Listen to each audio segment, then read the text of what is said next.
أهلا وسهلا برمضان.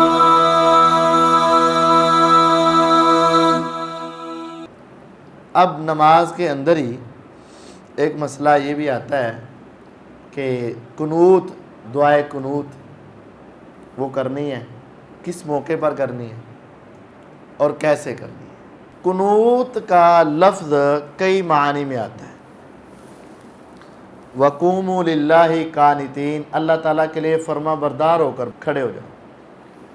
قنوت کا معنی پوری توجہ سے اللہ کے سامنے کھڑے ہونا یہ بھی ہوتا ہے. اور قنوت کا لفظ دو چیزوں پر بولا جاتا ہے. ایک ہے قنوت نازلہ اور ایک ہے قنوت وتر. ایک قنوت نازلہ اور ایک قنوت وتر. قنوت نازلہ، نازلہ کا معنی آنے والی، اترنے والی. تو مسلمانوں پر جو مصیبتیں، تکلیفیں، پریشانیاں اترتی ہیں، بیماریاں آتی ہیں، آفتیں آتی ہیں، ان بیماریوں، آفتوں کو دور کرنے کے لیے، اللہ تعالیٰ سے دعا کرنے کے لیے جو اللہ تعالیٰ سے التجائیں کی جاتی ہیں، مانگا جاتا ہے، اس کو قنوت نازلہ کہتے ہیں، جو مسلمانوں کے حق میں ہوتی ہیں اور کافروں کے خلاف ہوتی ہیں. اور جو ہر روز وطروں کے اندر دعا پڑھی جاتی ہے وہ قنوت وطر ہوتی ہے. قنوت وطر صرف وطروں میں ہے. قنوت نازلہ ہر نماز میں، فجر میں بھی کی جا سکتی ہے، ظہر میں، عصر میں، مغرب میں، عشاء میں، ہر نماز میں. قنوت نازلہ فرضوں میں اور قنوت وطر نفلوں میں. قنوت نازلہ مستقل نہیں کر سکتے کہ ساری زندگی کرتے رہیں. قنوت وطر سارا سال اور ساری زندگی کرتے رہیں، کوئی حرج نہیں. قنوت نازلہ ہاتھ اٹھا کر رکوع کے بعد پڑھنی، اور قنوت وطر ہاتھ باندھ کر رکوع سے پہلے پڑھتے ہیں. فرق سمجھ لیں. قنوت نازلہ ہاتھ اٹھا کر رکوع کے بعد کرتے ہیں، اور قنوت وطر ہاتھ باندھ کر رکوع سے پہلے کرنا ہے. پہلے کیسے کرنا ہے؟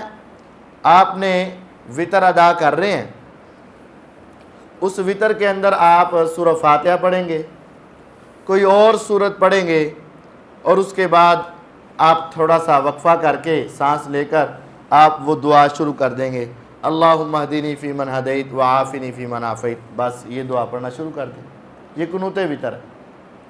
بعض لوگ جو ہمیشہ اس بات کے اوپر بڑا سخت اختلاف کرتے ہیں کہ بھئی ہم نے نماز میں رفع دین نہیں کرنا، اور بڑی سختی کرتے ہیں، اور جو کرے اس کے ساتھ ناراض ہوتے ہیں. لیکن خود جب وطر کی باری آتی ہے تو وہ دعائے قنوت سے پہلے خود رفع دین کر لیتے ہیں. یہ غلط ہے. یہ اللہ تعالیٰ ہم سب کو ہدایت دے.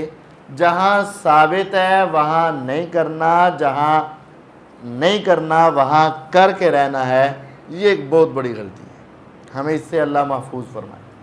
اب وطر کے اندر تیسری رکعت ہو یا ایک ہی رکعت ہو یا 5ویں رکعت ہو، 7ویں، 9ویں، 11ویں، کوئی رکعت ہو، اس میں دعا پڑھنی ہے قرآن مجید کی تلاوت کے بعد. درمیان میں کوئی کلمہ نہیں کہنا، اللہ اکبر یا رفع الیدین، یہ کچھ نہیں کرنا. سورہ فاتحہ پڑھی اور سورت پڑھی اور اس کے بعد دعائے قنوت کر لی، بس. کیا دعائے قنوت اور قنوت وطر اور قنوت نازلہ اکٹھے ہو سکتے ہیں؟ جی ہاں، ہو سکتے ہیں.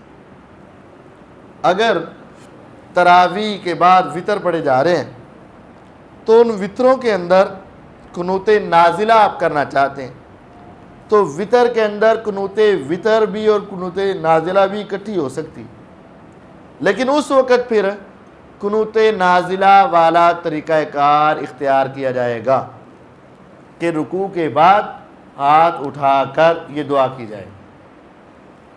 اور صحابہ کرام کبھی کبھی ایسا کیا بھی کرتے تھے. وہ وطروں کے اندر قنوت نازلہ بھی کیا کرتے تھے۔ نبی صلی اللہ علیہ وسلم نے خود یہ کام کیا ہے۔ وعن انس رضی اللہ تعالی عنہ ان النبی صلی اللہ علیہ وسلم قانت شہرا بعد الرکوع، نبی صلی اللہ علیہ وسلم نے ایک مہینہ قنوت نازلہ کیا رکوع کے بعد۔ یدعو علی احیاء من العرب، آپ عرب کے کچھ قبیلوں کے اوپر بد دعا کر رہے تھے۔ ثم ترکہ، پھر آپ نے چھوڑ دیا۔ ایک مہینہ تک آپ نے بد دعا کی، پھر اللہ تعالیٰ کی طرف سے پیغام آیا کہ اب آپ بس کر دیں، اب فیصلے اللہ تعالیٰ نے کرنے۔ پھر نبی صلی اللہ علیہ وسلم نے وہ دعا چھوڑ دی۔ تو یہ قنوت نازلہ جو ہے یہ پانچوں نمازوں میں ہو سکتا ہے، فرضوں میں ہو سکتا ہے اور نفلوں میں بھی ہو سکتا ہے، اس کے اندر کوئی حرج نہیں ہے۔